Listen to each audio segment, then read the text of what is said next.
Hello friends, welcome back in my new video and myself S.K. Tigrawal, and now in this video we will talk about cytoskeleton and the topic is microtubules.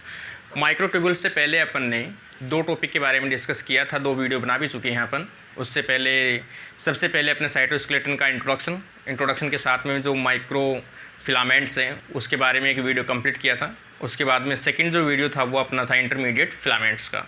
दोनों के जो link है वो description box में डाल दूँगा। तो जो भी स्टूडेंट्स चैनल पे फर्स्ट टाइम देख रहे हैं या फर्स्ट टाइम आए हैं, चैनल को सब्सक्राइब ज़रूर कर लें ताकि आपको CSIR नेट से रिलेटेड जितने भी टॉपिक्स हैं आपको उनके टाइम टू टाइम नोटिफिकेशन मिलते रहे। और जो भी स्टूडेंट्स हैं जो अभी MSc में एंटर हैं या फिर MSc फाइनल या प्री के अंदर हैं, तो जो भी स्टूडेंट्स हैं वो भी अपने आपस के फ्रेंड्स हैं उनको शेयर कर सकता है वीडियो को। ज़्यादा से ज़्यादा वीडियो शेयर कीजिए, ज़्यादा से ज़्यादा फ्रेंड्स को हेल्प हो सके। तो अभी अपन स्टार्ट करते हैं माइक्रोट्यूब्यूल्स का लेक्चर। माइक्रोट्यूब्यूल्स जो है वो थर्ड कंपोनेंट है, क्योंकि इसमें तीन प्रकार के कंपोनेंट अपन ने देखे थे। माइक्रोफिलामेंट जिसे एक्टिन फिलामेंट कहते हैं, इंटरमीडिएट फिलामेंट और थर्ड है माइक्रोट्यूब्यूल्स। माइक्रोट्यूब्यूल्स जो है उसकी डायमीटर देखा जाए सबसे थिक फिलामेंट होता है, थिक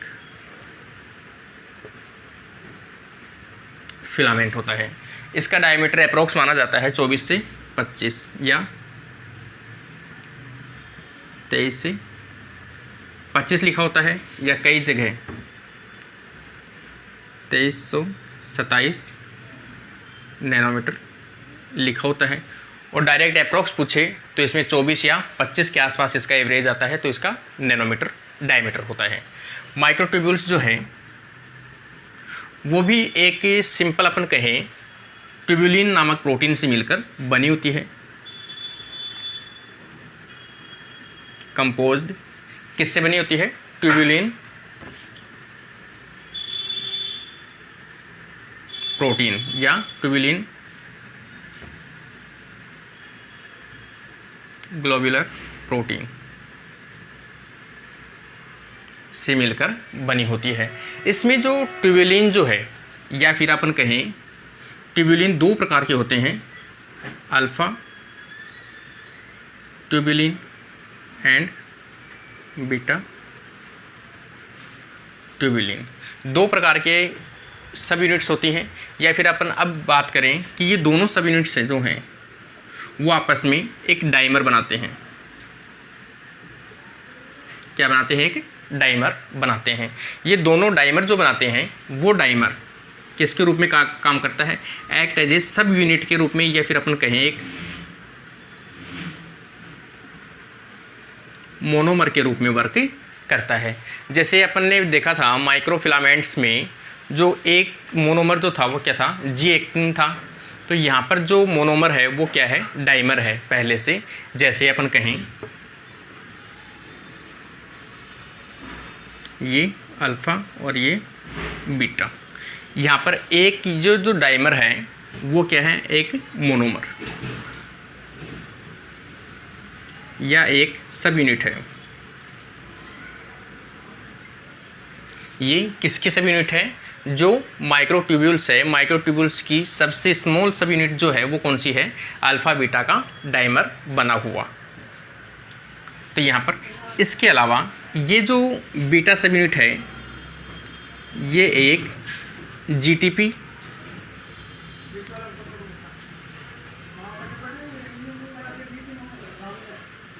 डिपेंडेंट होता है, क्योंकि इसमें जीटीपी के लिए जीटीपीज एक्टिविटी प्रेजेंट होती है। कई बार पूछा जाता है, जनरल बेसिक चीज़ें हैं छोटी छोटी, कि इसमें जो जीटीपेज की एक्टिविटी किस में पाई जाती है? दोनों में से। तो दोनों किस में पाई जाती है? बीटा सब यूनिट के अंदर जीटीपेज की एक्टिविटी देखने को मिलती है। तो यहाँ पर अपन देख सकते हैं, यहाँ पर ये जीटीपी सब यूनिट। जब भी कोई मोनोमर जो है अल्फ़ा बीटा का डाइमर जो मोनोमर या सब यूनिट जो आती है सबसे पहले स्टार्टिंग में वो क्या लेके आती है? हमेशा जीटीपी बाइंडेड होती है। जैसे अभी अपन ने देखा कि जो अल्फ़ा और जो बीटा ट्यूब्यूलिन है इनमें से बीटा ट्यूब्यूलिन जो है वो क्या है, जीटीपी डिपेंडेंट है और GTPase एक्टिविटी इसके अंदर प्रेजेंट होती है। इसका मतलब ये तो दोनों डाइमर सब यूनिट हैं, इस प्रकार से अगली जो सब यूनिट आएगी इस प्रकार से इनमें ऐड होती रहेगी, अल्फ़ा एंड बीटा। इसका मतलब जो जुड़ने वाली सब यूनिट है, जो डाइमर कहें अपन या सब यूनिट कहें या मोनोमर सब यूनिट कहें, ये जुड़ने वाली है वो कहाँ पे जुड़ेगी, हमेशा बीटा सब यूनिट के ऊपर आकर जुड़ती है। इसका मतलब दो प्रकार के एंड होते हैं, एक तो पॉजिटिव एंड और एक नेगेटिव एंड। तो दो प्रकार के एंड हैं, एक पॉजिटिव और एक नेगेटिव। बीटा सब यूनिट जो है वो हमेशा पॉजिटिव एंड होता है और अल्फ़ा सब यूनिट जो है वो हमेशा नेगेटिव एंड होता है। तो जब भी आप इसका डायग्राम बनाओगे तो इस प्रकार से अपन डायग्राम बना सकते हैं।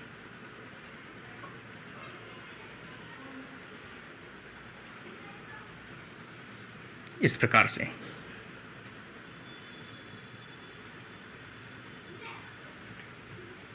तो ये जो एंड है वो तो क्या है, प्लस एंड है और ये माइनस एंड है।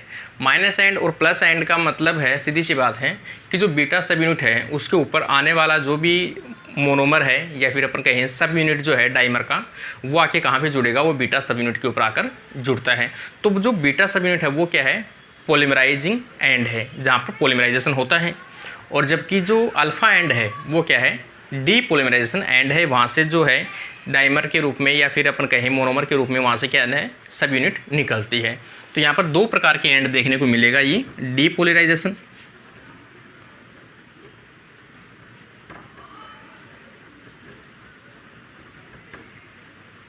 डीपोलराइजेशन एंड और ये पोलराइजेशन एंड।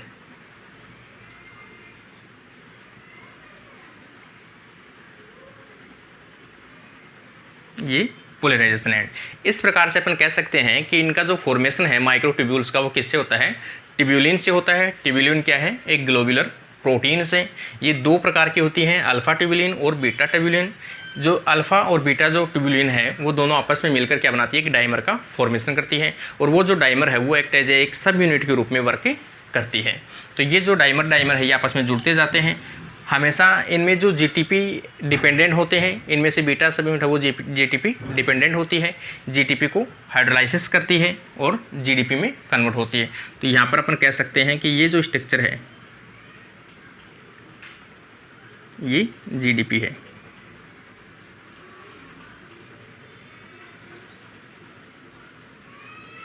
यहाँ पर जीडीपी है। तो अगला जो आएगा वो यहाँ पर जो बाइंड होगा प्लस एंड के ऊपर और ये नेगेटिव एंड। इस प्रकार के जो फिलामेंट है, इस फिलामेंट को अपन क्या कहते हैं, प्रोफिलामेंट कहते हैं।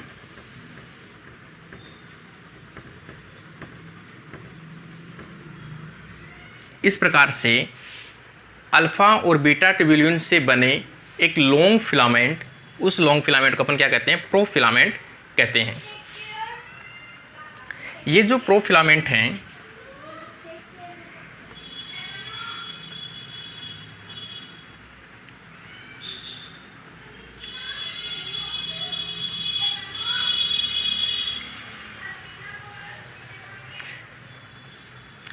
इस प्रकार के जो प्रोफिलामेंट हैं वो आपस में मिलकर ये सब क्या है, डाइमर।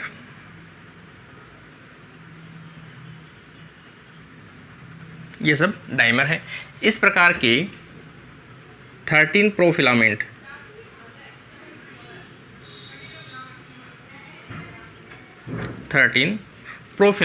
आपस में मिलकर एक होलो सिलिंड्रिकल स्ट्रक्चर का फॉर्मेशन करते हैं।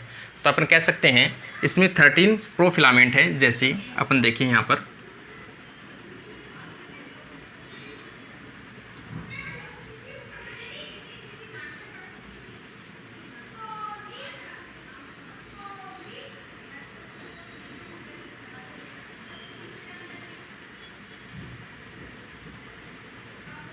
इस प्रकार से ये 13 सब यूनिट है, मतलब 13 क्या है, प्रोफिलामेंट है। और 13 प्रोफिलामेंट है। इस प्रकार से अपन देखें इस प्रकार से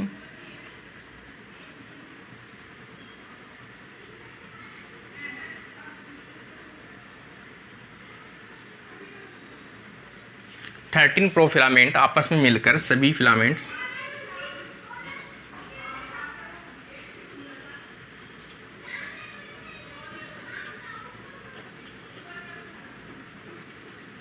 इस प्रकार से, और ये क्या करते हैं, एक माइक्रो फिलामेंट का फॉर्मेशन करते हैं। इस प्रकार से ये क्या कहलाएगा, माइक्रो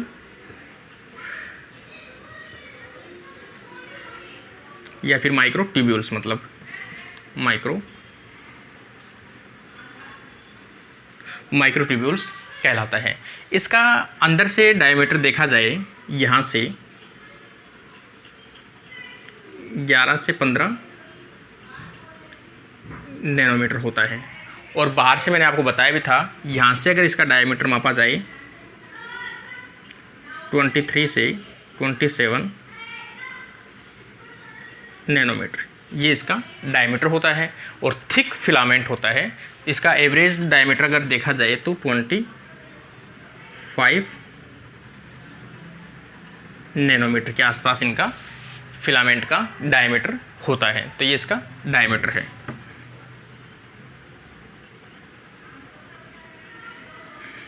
इस प्रकार से एक जो कंप्लीट माइक्रो ट्यूब्यूल्स है उसका फॉर्मेशन किससे होता है, 13 जो प्रोफिलामेंट है, 13 प्रोफिलामेंट आपस में मिलकर एक थिक फिलामेंट का फॉर्मेशन करते हैं। उस थिक फिलामेंट को अपन क्या कहते हैं, माइक्रो ट्यूब्यूल कहते हैं। तो ये तो हुआ इसका फॉर्मेशन। इसके अलावा इनमें से देखें तो ये क्या है, एक होलो सिलेंड्रिकल स्ट्रक्चर होती है। इसमें दो प्रकार के एंड होते हैं, जो मैंने अभी भी बताया आपको, दो प्रकार के एंड है। इधर ये जो सब यूनिट है ये क्या है, बीटा सब यूनिट है, मतलब ये तो इसका प्लस एंड है, और ये सभी क्या है, अल्फ़ा सब यूनिट है, तो ये इसका नेगेटिव एंड है। तो दो प्रकार के एंड होते हैं, एक पॉजिटिव एंड और एक नेगेटिव एंड। पॉजिटिव एंड के ऊपर हमेशा बीटा सब यूनिट प्रेजेंट होती है, और नेगेटिव सब एंड के ऊपर अल्फ़ा सब यूनिट प्रेजेंट होती है। यहाँ पर जो रेट है किसकी, पोलराइजेशन की, यहाँ पर पोलीमराइजेशन की रेट जो है वो क्या होती है, फास्ट होती है, जबकि यहाँ पर पोलीमराइजेशन की रेट क्या होती है, स्लो होती है। जबकि यहाँ पर डीपोलीमराइजेशन की रेट क्या होती है, फास्ट होती है। यहाँ से निकलता है, ये इसका ओरिजिन सेंटर होता है, प्लस जो है वो इसका क्या होता है, ओरिजिन सेंटर होता है, मतलब यहाँ से बढ़ती है, ग्रो करती है। तो जो ओरिजिन अपन ये कहें कि जो ओरिजिन सेंटर है वो यहाँ से निकलेगी और यहाँ की तरफ जुड़ती चली जाएगी। तो ये तो इसका अपन ओरिजिन सेंटर ये ना बताकर ये बता रहे हैं कि ओरिजिन सेंटर यहाँ पर रहेगा, और इसका जो ओरिजिन सेंटर है उसे अपन क्या कहते हैं, माइक्रोट्यूब्यूल ऑर्गेनाइजर सेंटर।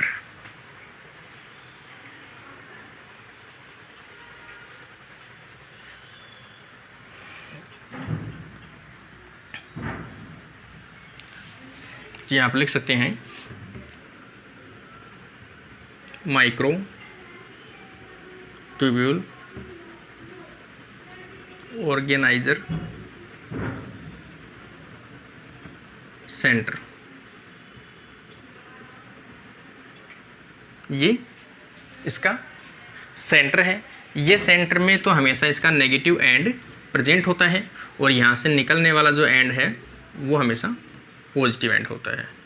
इस प्रकार के यहाँ से माइक्रोट्यूब्यूल्स निकलते हैं, और ये इसका सेंटर होता है, यहाँ से माइनस और यहाँ से प्लस। इस प्रकार से इसके सेंटर से माइक्रोट्यूब्यूल्स का फॉर्मेशन किया जाता है।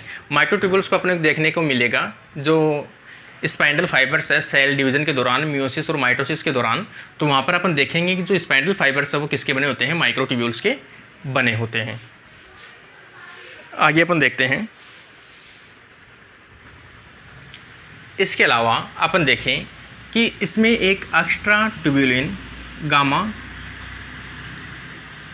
ट्यूब्यूलिन प्रेजेंट होती है। गामा ट्यूब्यूलिन जो है वो केवल जो इनिशिएट करता है, इनिशिएशन, माइक्रोट्यूब्यूल्स का जो इनिशिएशन होता है, यहाँ से माइक्रोट्यूब्यूल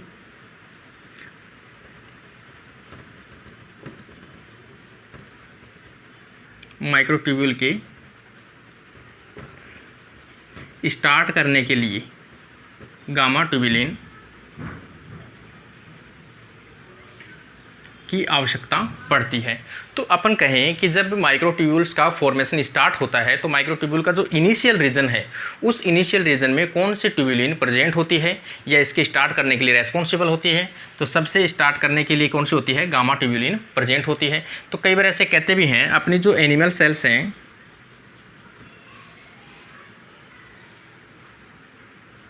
एनिमल सेल्स में सेंट्रोसोम प्रेजेंट होता है,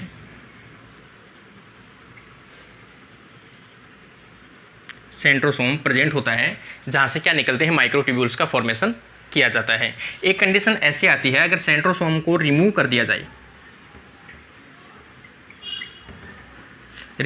जाए, तो भी जो गामा ट्यूब्यूलिन्स हैं ये क्या कर सकती है, इसका फॉर्मेशन कर सकती हैं, तो भी माइक्रोट्यूब्यूल्स का सिंथेसिस, ये माइक्रोट्यूब्यूल्स का फॉर्मेशन होता रहेगा। माइक्रोट्यूब्यूलिन फॉर्म्ड, तो भी माइक्रोट्यूब्यूल्स क्या हो गया, फॉर्मेशन होगा, क्योंकि इनका जो इनिशियल करने वाला जो है वो कौन सा है, गामा ट्यूब्यूलिन है। और गामा ट्यूब्यूलिन जो है सेंट्रोसोम के नियरेस्ट या इसके अंदर प्रेजेंट होता है। सेंट्रोसोम जो है वो क्या है, एनिमल सेल्स के अंदर प्रेजेंट एक पोल के रूप में प्रेजेंट होता है जहाँ से स्पाइंडल फाइबर्स का फॉर्मेशन किया जाता है, जिसके अंदर माइक्रोट्यूब्यूल्स का निकलता है, माइक्रोट्यूब्यूल्स का फॉर्मेशन किया जाता है। इसके अलावा अपन देखें कि जो सेंट्रोसोम है इसके अंदर क्या प्रेजेंट होते हैं, सेंट्रियोल, इसके अंदर सेंट्रियोल प्रेजेंट होते हैं। सेंट्रोसोम में सेंट्रियोल जो है वो हमेशा पेयर के रूप में प्रेजेंट होते हैं, पेयर के रूप में प्रेजेंट होते हैं। जैसे अपन देखें ये क्या है, सेंट्रोसोम है, सेंट्रोसोम है तो इसके अंदर पेयर ऑफ सेंट्रियोल प्रेजेंट होगा। तो यहाँ से अपन कह सकते हैं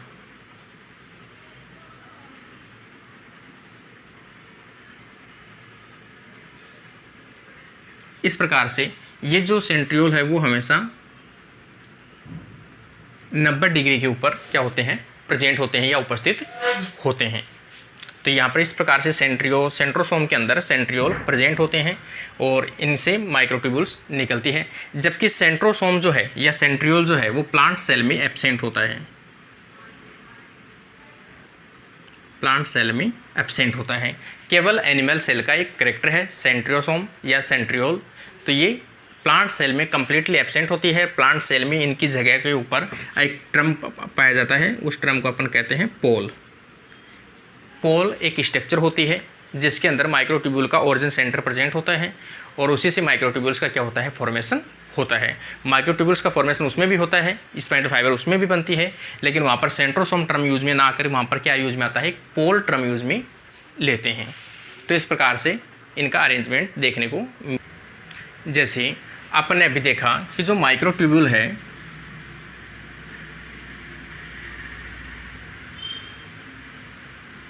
वो सिंगलेट मतलब सिंगल रूप में देखा था अभी अपन ने, जो कितना था 13 प्रोफिलामेंट के रूप में प्रेजेंट था, वो सिंगल माइक्रोट्यूब्यूल था। लेकिन जनरल कंडीशन में अपन देखें सीलिया एंड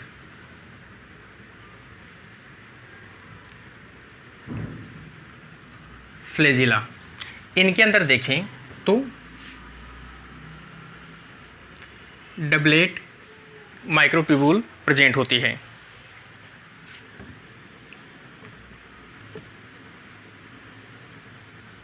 डबलेट मतलब डबल माइक्रोट्यूब्यूल्स प्रेजेंट होती है जो 10 व 11 के रूप में प्रेजेंट होती है। एक तो बनी होती है कितने प्रोफिलामेंट से, 10 प्रोफिलामेंट से, और एक बनी होती है 11 प्रोफिलामेंट से, जैसे इस प्रकार से और एक इस प्रकार से। एक तो कंप्लीट 11 की होगी और एक कितने की होगी, 10 की होगी। इस प्रकार से इनका अरेंजमेंट होता है सीलिया एंड फ्लेजिला के अंदर। कभी कभी कुछ कंडीशन में ट्रिपलेट भी देखने को मिलती है। ट्रिपलेट भी देखने को मिलती है जहाँ पर 10, 11 और 13 का अरेंजमेंट होता है। तो माइक्रोट्यूब्यूल्स जो हैं वो किस में बनती है, अपनी जो फ्लैजिला है यूकेरियोट्स की, उनके अंदर अरेंजमेंट देखने को मिलता है माइक्रोट्यूब्यूल्स का इनकी फ्लैजिला के अंदर। तो माइक्रोट्यूब्यूल्स की ये फ्लैजिला बनी होती है।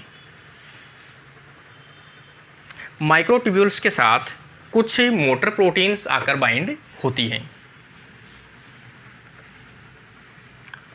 माइक्रोट्यूब्यूल्स पर कुछ मोटर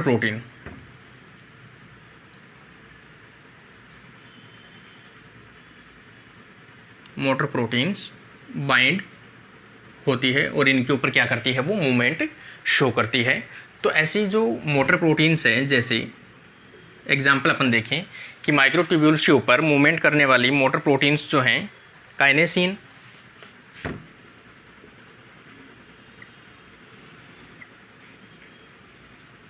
इसके अलावा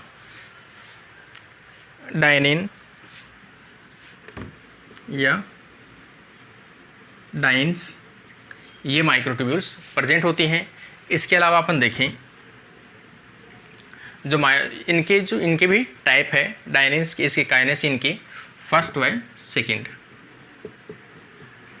ये मोटर प्रोटीन्स होते हैं जो माइक्रोट्यूब्यूल्स के ऊपर मूवमेंट करते हैं और इनके मूवमेंट्स के कारण ही जो इनका फंक्शन है वो क्या है कि सेल के अंदर जो वेसिकल्स है, सेक्रेटरी पाथवे के दौरान जो वेसिकल्स बनते हैं एंडोप्लाज्मिक रेटिकुलम और गोल्जी कॉम्प्लेक्स में, उनको क्या किया जाता है, मेम्ब्रेन तक पहुंचाया जाता है और मेम्ब्रेन से बाहर की तरफ उनको एक्सपोज कर दिया जाता है।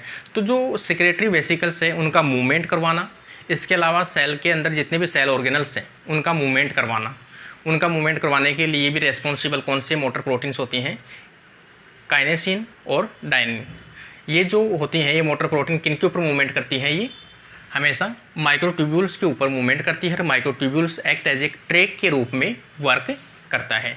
तो ये ट्रैक के रूप में वर्क करता है और ये इनके ऊपर क्या करता है, मूवमेंट शो करता है, जिनके कारण से सेल ऑर्गेनल्स का मूवमेंट देखने को मिलता है। अब अपन कहें microtubules are used to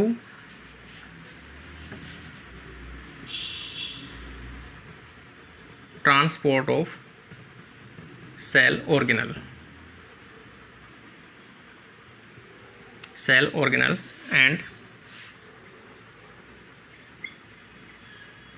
secretory vesicles, उनके ट्रांसपोर्ट करने के लिए रेस्पॉन्सिबल है। तो ये microtubules act as a track के रूप में काम करता है, एक्ट एज ए ट्रैक के रूप में वर्क करता है विद हेल्प ऑफ काइनेसिन और डाइन्स। इनकी जो डायरेक्शन है, एक एक्सेप्शन इसमें बता दूं आपको, सभी सेल ऑर्गेनल्स इनके द्वारा ट्रांसपोर्ट किए जाते हैं, लेकिन एक्सेप्शन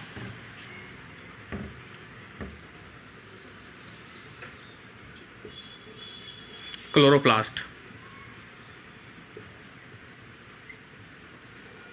जिनका ट्रांसपोर्ट किस मोटर प्रोटीन के कारण से होता है, तो यहाँ पर मायोसिन सेकेंड।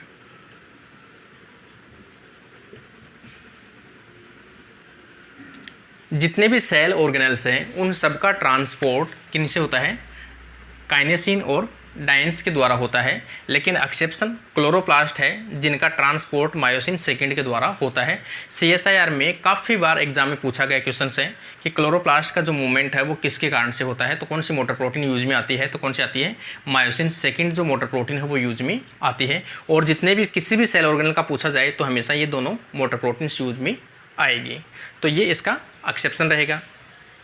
इसके अलावा अपन देखें ये जो मोटर प्रोटीन्स हैं, मोटर प्रोटीन्स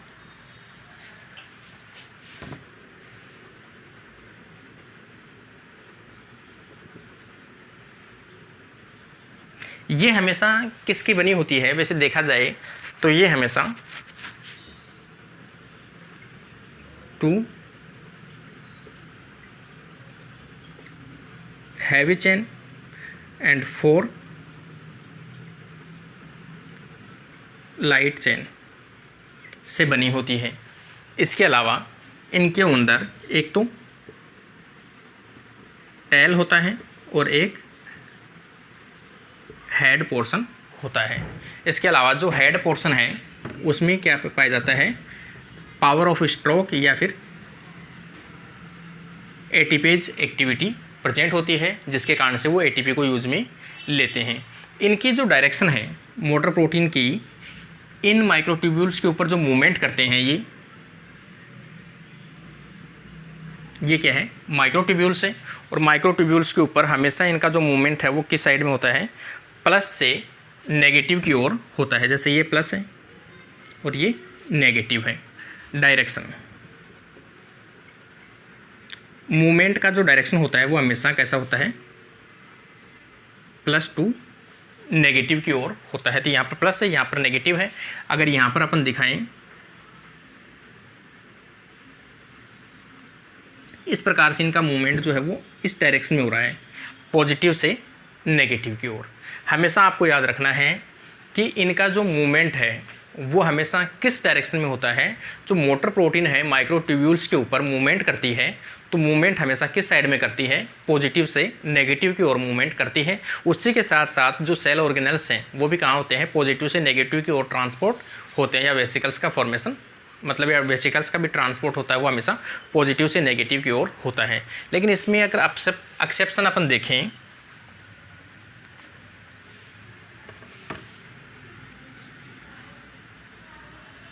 इसमें एक्सेप्शन देखें, इसमें पहले तो ये अपने ये देख लें कि जो मोटर प्रोटीन का डायरेक्शन जो है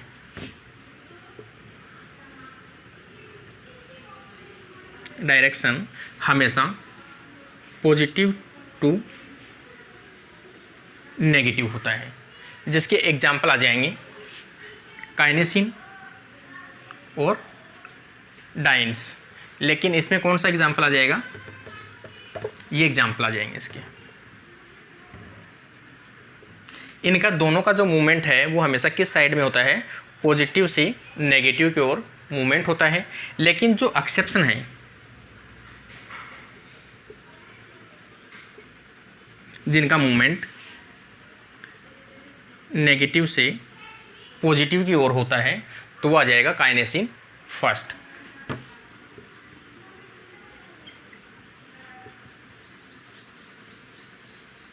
काइनेसिन फर्स्ट का जो मूवमेंट है वो हमेशा जस्ट ऑपोजिट होता है, नेगेटिव से पॉजिटिव की ओर। तो ये इसका अपवाद है। इसका डायग्राम अपन बना सकते हैं। ये नेगेटिव और ये पॉजिटिव एंड, और इनका जो मूवमेंट है इस प्रकार से मूवमेंट देखने को मिलता है। अदरवाइज इनका जो मूवमेंट है वो हमेशा कहाँ होता है, पॉजिटिव से नेगेटिव की ओर होता है। लेकिन यहाँ पर क्या है, नेगेटिव से पॉजिटिव की ओर है। अगर शॉर्ट में अपन डायरेक्ट ही कहें कि इनका जो डायरेक्शन है किस मूवमेंट में होता है, तो हमेशा इनका जो डायरेक्शन है वो हमेशा किस डायरेक्शन में होता है, नेगेटिव डायरेक्शन में होता है।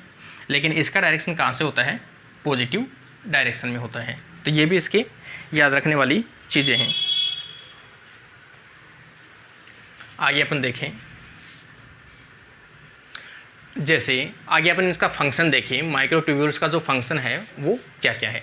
फंक्शन में मैंने सबसे पहले आपको बताया भी था कि इसमें जो माइटोसिस और मियोसिस जो है उसमें स्पाइंडल फाइबर का जो फॉर्मेशन है वो किसके कारण से होता है, माइक्रोट्यूब्यूल्स के कारण से होता है।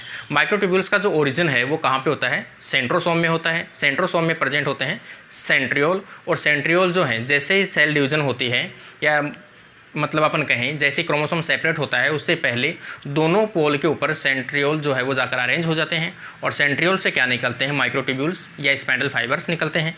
जैसे अपन देखें,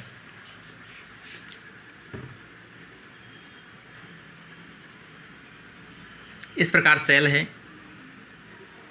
यहाँ पे दो सेंट्रियोल है, दोनों क्या है, सेंट्रियोल है।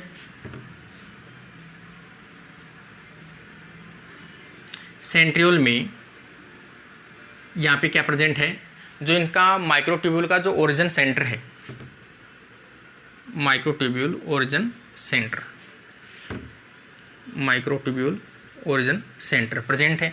और इनसे क्या निकलती है, यहाँ पर नेगेटिव एंड है, इस प्रकार से, और यहाँ से क्या निकलता है, पॉजिटिव एंड स्पाइंडल फाइबर्स का फॉर्मेशन होता है।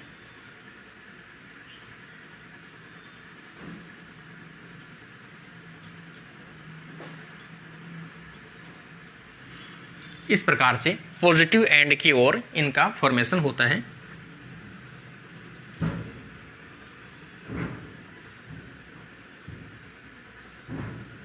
इस प्रकार से, और ये किससे जुड़े होते हैं, क्रोमोसोम से जुड़े होते हैं।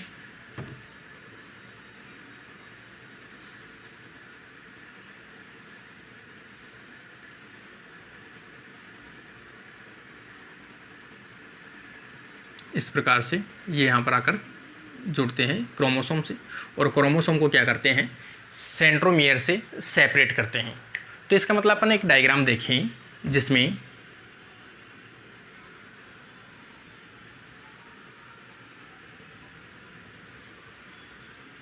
ये क्रोमोसोम की स्ट्रक्चर है, ये लार्ज आर्म है और ये स्मॉल आर्म है।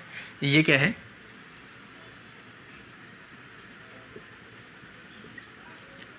सेंट्रोमियर है।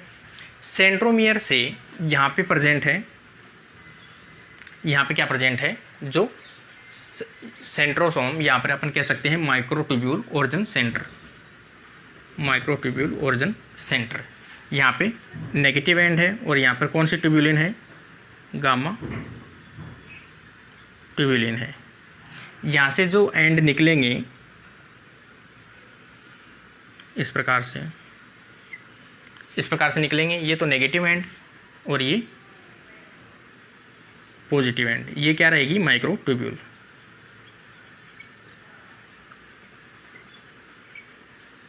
या जिसे अपन क्या कहते हैं, स्पाइंडल फाइबर्स। ये स्पाइंडल फाइबर्स निकलती है। इसी के दौरान अपन देखें तो यहाँ पर जो सेंट्रोसोम है इसके ऊपर एक प्रोटीन का कंपोनेंट प्रेजेंट होता है जिसे अपन क्या कहते हैं,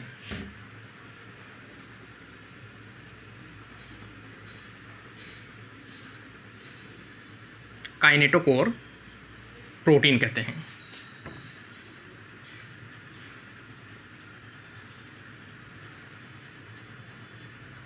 यहाँ पर काइनेटोकोर प्रोटीन प्रेजेंट होता है।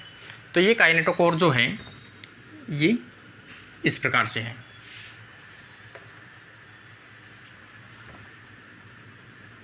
काइनेटोकोर ये प्रेजेंट होती है यहाँ पर, और ये जो काइनेटोकोर है ये प्लस जो एंड है यहाँ पर आकर बाइंड होता है इस प्रकार से। इसका मतलब अपन डायरेक्ट कहें जो माइक्रोट्यूब्यूल्स है वो डायरेक्ट सेंट्रोमियर से बाइंड ना होकर किसके ऊपर अटैच होते हैं, वो अटैच होते हैं काइनेटोकोर के ऊपर। यहाँ के काइनेटोकोर पे अटैच हो गई। काइनेटोकोर के साथ साथ यहाँ पर कुछ प्रोटीन्स होती हैं जो इनके क्या करता है,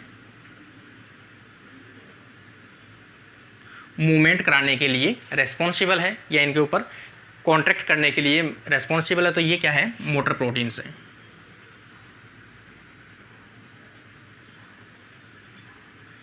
काइनेसिन सेकेंड, ये मोटर प्रोटीन्स यहाँ पर बाइंड रहती है जो इनके मूवमेंट कराने के लिए क्या है, रेस्पॉन्सिबल है। तो इस प्रकार से इनका अरेंजमेंट होता है और ये क्या करते हैं, पॉलीमराइजेशन और डीपॉलीमराइजेशन के द्वारा सेंट्रोमियर के थ्रू क्रोमोसोम को क्या करते हैं, सेपरेट करते हैं। किसमें, एनाफेज के अंदर। अब यहाँ पर दो कंडीशन है, जब इस साइड में जा रहा है तब तो यहाँ पर क्या था, पॉलीमराइजेशन।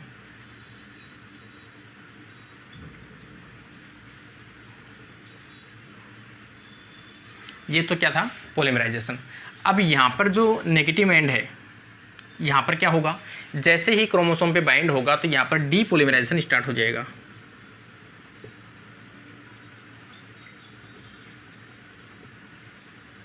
डीपॉलीमराइजेशन की रेट बढ़ जाएगी। डीपॉलीमराइजेशन की रेट जैसे जैसे बढ़ेगी वैसे वैसे क्रोमोसोम जो है वो इधर आते जाएंगे। जैसे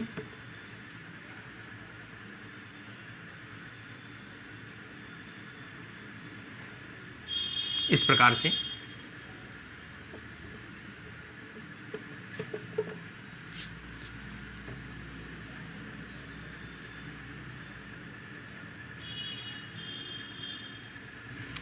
से क्रोमोसोम जो है किस डायरेक्शन में जाने लगेंगे, इस डायरेक्शन में जाने लगते हैं। मतलब नेगेटिव एंड की ओर जाने लगेंगी। क्यों जाने लगेंगी? क्योंकि यहाँ पर रिकॉन्स्ट्रक्शन हो रहा है या कॉन्स्ट्रक्शन हो रहा है, जिसके कारण से ये वापस अपने पोल की ओर खींच रहा है, या फिर अपन कहें इनके जो ओरिजिन सेंटर है वहाँ की तरफ खींचेगा। किसके कारण से? डीपोलीमराइजेशन के कारण से। यहाँ पर पोलीमराइजेशन होगा पहले तो, और अब क्या हो रहा है इसमें? डीपोलीमराइजेशन, जिसके कारण से क्रोमोसोम अपने विपरीत पोल या फिर अपन कहें जस्ट ऑपोजिट पोल के ऊपर जाने लगते हैं। तो इनका जो मूवमेंट है, इसके साथ में बाइंडिंग जो है वो किसके साथ में रहती है? काइनेसिन मोटर प्रोटीन यहाँ पर यूज में आती है सेकेंड। तो ये काइनेटोकोर है।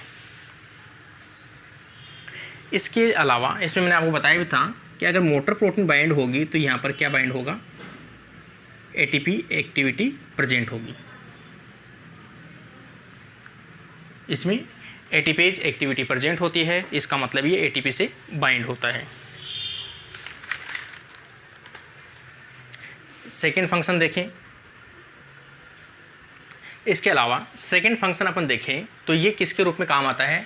यूकैरियोट्स में सीलिया और फ्लैजेला फॉर्मेशन के रूप में यूज में आता है, क्योंकि इनका जो फॉर्मेशन है वो किसके कारण से होता है? माइक्रोट्यूब्यूल्स के कारण से होता है। इनके अंदर माइक्रोट्यूब्यूल्स का जो अरेंजमेंट है वो कैसा होता है? डबलेट या ट्रिपलेट। तो यहाँ पर अपन देखें इनका डबलेट और ट्रिपलेट अभी मैंने आपको बताया भी था, किसमें इस प्रकार से हो सकता है 10, 11 और 13, या फिर डबलेट के रूप में होगा 10 और 11। इस प्रकार से इनका फॉर्मेशन किया जाता है।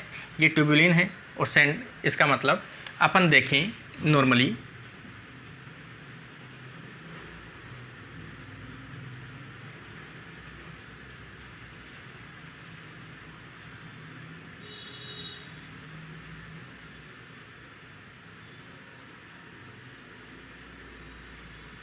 ये इस प्रकार से इनका फॉर्मेशन है, या फिर अपन कहें माइक्रोट्यूब्यूल्स है। इन माइक्रोट्यूब्यूल्स के बीच में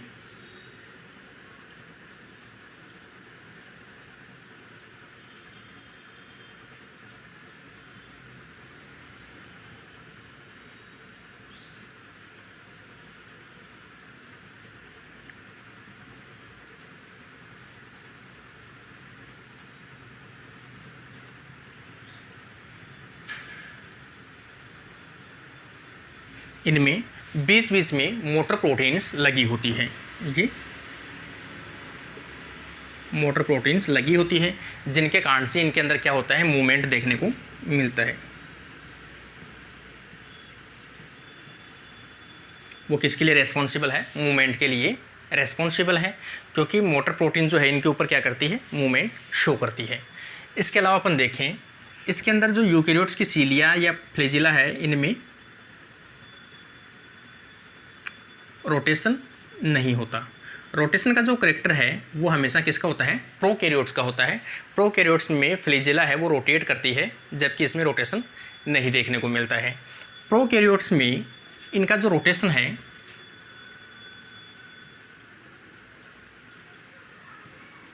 प्रोकैरियोट्स में रोटेशन जो किसके कारण से होता है? तो यहाँ पर प्रोटॉन ग्रेडियंट, प्रोटॉन का जो ग्रेडियंट है या प्रोटॉन का जो मोटिव फोर्स है या प्रोटॉन का मूवमेंट है, उसके कारण से इसमें क्या होता है? प्रोकैरियोट्स में फ्लैजिला का मूवमेंट देखने को, मतलब रोटेशन देखने को मिलता है। जबकि अपने अंदर देखें, अपन यूकैरियोट्स में देखें, फंजाई के अंदर देखें, एल्गी के अंदर देखें, तो इनमें जो मूवमेंट है वो किस पे डिपेंड करता है? वो हमेशा डिपेंड करता है एटीपी पे। ये हमेशा किस पे डिपेंड करता है? एटीपी डिपेंडेंट पे, या एटीपी डिपेंडेंट होते हैं काइनेज, तो ये एटीपी डिपेंडेंट होते हैं, जबकि इसमें प्रोटॉन ग्रेडियंट यूज में लिया जाता है। तो ये इसका सेकंड फंक्शन हो जाएगा, सीलिया और फ्लैजिला।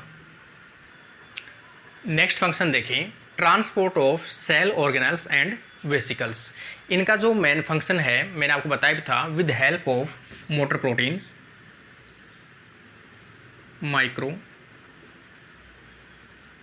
ट्यूब्यूल्स और मोटर प्रोटीन्स की सहायता से ये क्या करते हैं? सेल ऑर्गेनल्स को एक जगह से दूसरी जगह के ऊपर क्या करते हैं? मूवमेंट कराते हैं। इस प्रकार से इनका जो मूवमेंट है, ये सेल ऑर्गेनल है, इनका मूवमेंट किस पे होता है, माइक्रोट्यूब्यूल्स पे होता है। और मूवमेंट हेल्प किसकी होती है, यहाँ पर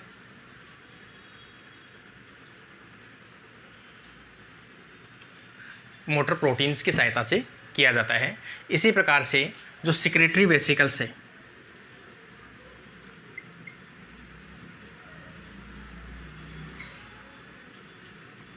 उनका मूवमेंट या ट्रांसपोर्ट वो भी किसके कारण से होता है, माइक्रोट्यूब्यूल और मोटर प्रोटीन्स के कॉम्बिनेशन के कारण से इनका मूवमेंट देखने को मिलता है, जिसके कारण से ये गोल्जी बॉडी से प्लाज्मा मेम्ब्रेन तक पहुंचती है। तो इस प्रकार से सेक्रेटरी पाथवे के अंदर भी इनका रोल, माइक्रोट्यूब्यूल्स का रोल देखने को मिलता है। अब अपन देखें प्रोकैरियोट्स जो हैं, प्रोकैरियोट्स या बैक्टीरिया, इनमें अपन देखें तो इनमें माइक्रोट्यूब्यूल्स क्या होते हैं, एब्सेंट होते हैं। माइक्रोट्यूब्यूल्स क्या होते हैं, एब्सेंट होते हैं। इसका मतलब कंप्लीट तो एब्सेंट ही है ये, क्योंकि ऐसी कोई स्ट्रक्चर इनके अंदर देखने को नहीं मिलती है, लेकिन फिर भी कुछ इनकी सिमिलरिटी स्ट्रक्चर जो है वो मिलती है, सिमिलर स्ट्रक्चर प्रेजेंट होती है। जैसे अपन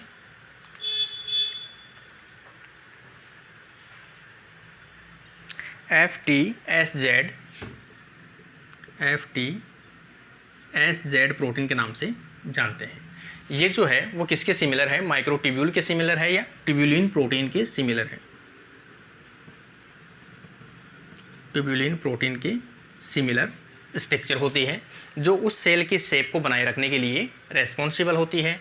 इसके अलावा मैंने आपको पहले भी बताया था, ये तो माइक्रो फिलामेंट के सिमिलर,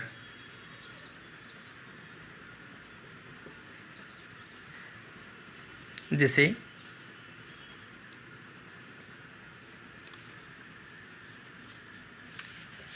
अपन कहते हैं MREB।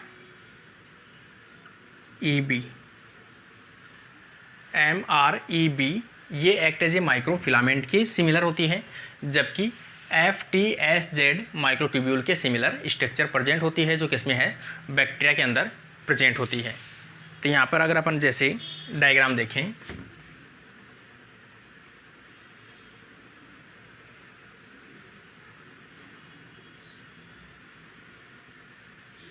इस प्रकार से इसमें बाइनरी फिजन देखने को मिलता है। यहाँ पर जो रिंग लाइक स्ट्रक्चर बनती है, ये तो रिंग लाइक स्ट्रक्चर जो है वो मतलब सेल को डिवाइड करने के लिए रेस्पॉन्सिबल जो है, उसे अपन क्या कहते हैं, माइक्रो फिलामेंट या एक्टिन फिलामेंट। तो यहाँ पर तो काम आ जाएगी MREB। और माइक्रोट्यूब्यूल्स जो सेल के शेप को बनाए रखने के लिए रेस्पॉन्सिबल हैं,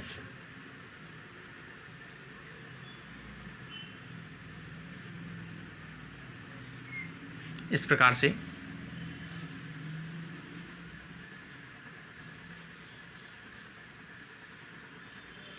से तो ये जो है वो आ जाएगी FTSZ, जो इसकी सेल को शेप को बनाए रखने के लिए रेस्पॉन्सिबल है। तो इस प्रकार से बैक्टीरिया के अंदर भी इस प्रकार से देखने को मिलता है माइक्रोट्यूब्यूल से रिलेटेड या फिर माइक्रोफिलामेंट से सिमिलर स्ट्रक्चर। आगे अपन देखते हैं कुछ एंटीबायोटिक्स हैं जो इनको इनहिबिट करते हैं।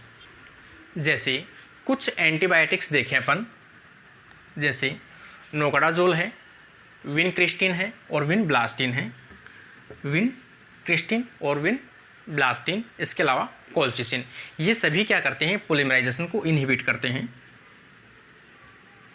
Inhibit polymerization of microtubule.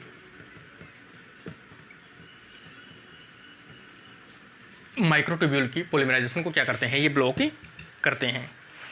इसके अलावा देखा जाए तो कुछ टैक्सेन या अपन कहें टैक्सोल, ये टैक्सेन है। इसका अपन कहें एंटीबायोटिक जो या ड्रग्स। टैक्सोल, टैक्सोल जो है वो जिम्नोस्पर्म के प्लांट से प्राप्त किया जाता है।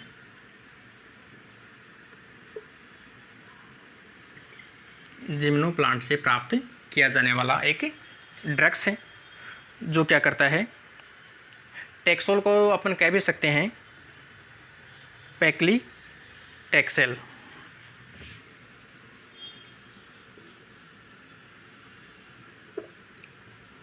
पैक्लीटैक्सेल। इसके अलावा डोसीटैक्सेल।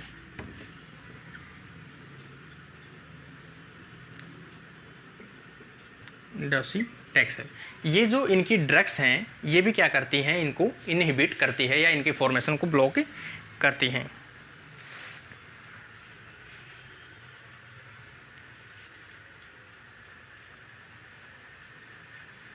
ये इनकी स्टेबिलिटी को बढ़ा देती है। स्टेबिलिटी, माइक्रोट्यूब्यूल्स की स्टेबिलिटी को बढ़ा देगी तो माइक्रोट्यूब्यूल्स क्या होगा, डीपॉलीमराइजेशन नहीं हो पाएगा, जिसके कारण से जो क्रोमोसोम्स हैं, अगर आप किसी भी सेल डिवाइड करने वाली सेल्स है उसमें डाल दोगे तो क्रोमोसोम्स है वो प्रॉपर रूप से सेपरेट नहीं हो पाएंगे। क्रोमोसोम एक जगह क्या हो जाएंगे, जाम हो जाएंगे, मतलब उनका प्रॉपर ये कह सकते हैं अपन सेपरेट नहीं हो पाएंगे। वो क्यों नहीं हो पाएंगे, क्योंकि डीपॉलीमराइजेशन नहीं हो पाएगा। ये क्या करते हैं, माइक्रोट्यूब्यूल की स्टेबिलिटी को बढ़ाते हैं टैक्सोल से रिलेटेड ये। और जिम्नोस्पर्म से किससे प्राप्त किया जाता है, टैक्सोल टेक्सस से प्राप्त किया जाता है। तो ये जो था मेन चीज़ें थी जो एंटीबायोटिक थी, या जो मेन जो चीज़ें थी वो मैंने आपको बता दी। फिर भी तो इनसे रिलेटेड कुछ और अगर आपको मिलता है तो आप कमेंट बॉक्स में कमेंट ज़रूर कीजिए, लेकिन उम्मीद करता हूँ फिर भी ज़्यादा से ज़्यादा आपको कोशिश की मैंने बताने की। तो इनसे रिलेटेड काफ़ी क्वेश्चंस पूछे भी जाते हैं। तो फ्रेंड्स से उम्मीद करता हूँ कि इस वीडियो को ज़्यादा से ज़्यादा शेयर कीजिए अपने फ्रेंड्स को, जिससे ज़्यादा से ज़्यादा हेल्प हो सके। Thank you friends.